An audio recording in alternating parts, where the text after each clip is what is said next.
All right, guys. Second video for today. So, Kill Boksoon, I believe is how you pronounce it. So, it is a Korean movie on Netflix. It's an action movie. Let me give you the premise real quick.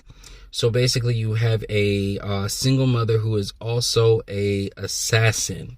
And you're pretty much seeing how she balanced both. And one thing leads to another where she basically, how should I say this? I think we all can assume the company that she works for as an assassin, they have a disagreement, which leads to a fallout between them. And that's what you see. So this movie, I'm not going to lie, was very, very good. I will also give this movie I'll give it a 9 out of 10. I'll tell you why. So I give it a 9 out of 10 because the action was very good. One thing in particular that she does is she tries to predict the moves. And as the viewers, we see what she's thinking. So she would, basically the movie would show a fight scene and she'll get stabbed or she'll die. And then it goes back.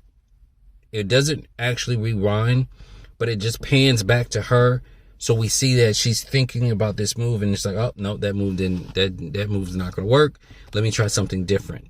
And that's what I like about the fight scenes. The fight scenes has not too much slow motion, but they actually speed up the camera because she's in her 50s doing these fight scenes, the protagonist in here. And they were pretty well choreographed. It's pretty good. You know, it's not any John Wick. It's not any Raid, but it's up there. I would say John Wick and Raid are 10. I would say the fight scenes in this is an 8. Donnie Ying's fight scenes and choreographers are 9s. That's how I would rate this. This was a solid 8. Just gory, graphic. There is nudity, so you cannot watch this with your children. Well, there's a sex scene with no nudity. Let's say that. You just see the motions in her back, and that's it. But outside of that, it was very good fight scenes. Now, I did find myself not watching every fight scene. What got me into this movie was the story and the drama. So, like I said, for the premise, she's a single mother. She has a 15-year-old, 17-year-old daughter, somewhere around there, and she's trying to manage being an assassin while raising her daughter. Her daughter is now at the teenage age where they want to close the darn door, want to try smoking. We ain't having a conversation because you're on your phone. But she, as an assassin, clearly her emotions and her mind ain't all there. So, you know, she's trying to manage that and she's having a very hard time. There's no connection. So the movie, you spend majority of the time, I would say, is 50-50 dialogue, her trying to figure her out, having a dialogue with the people around her, and fight scenes. You know what I'm saying? For an assassin. You know, I was like, oh, okay. I see where this is going, because I was thinking, okay, this is going to happen, that's going to happen, which is going to lead to this. It's like, no, it is very slow. You see a lot of things coming, but they flesh it out. They flesh it out, everything with dialogue, trying to see her worldview. And I really appreciate that because it's gory, it's action, it's pretty action-packed, but they're fleshing out like what she's going through. I wish they would have dived in deep a little bit more with her mental issues. So let's spoiler alert. So she has mental issues, and probably the reason why she's an assassin is because her father was beating her. You cut to a scene and her eyes all messed up, and he caught her smoking. He beat her, and it made her swallow the cigarette. You know what I'm saying? Another spoiler alert. Spoiler alert. She actually is the one that killed her father. So how she got involved with the assassin Gil Club, whatever you want to call it, the head honcho over that was paid to kill her father. He had it all set up. She came home early, and you know, she's like, she killed her father, and she's like, now you're the witness and I'm the murderer. Smiles. She just smiling for days. She lost it at some point. I think her father has been beating her, and she kind of lost it there. And, you know, that's her.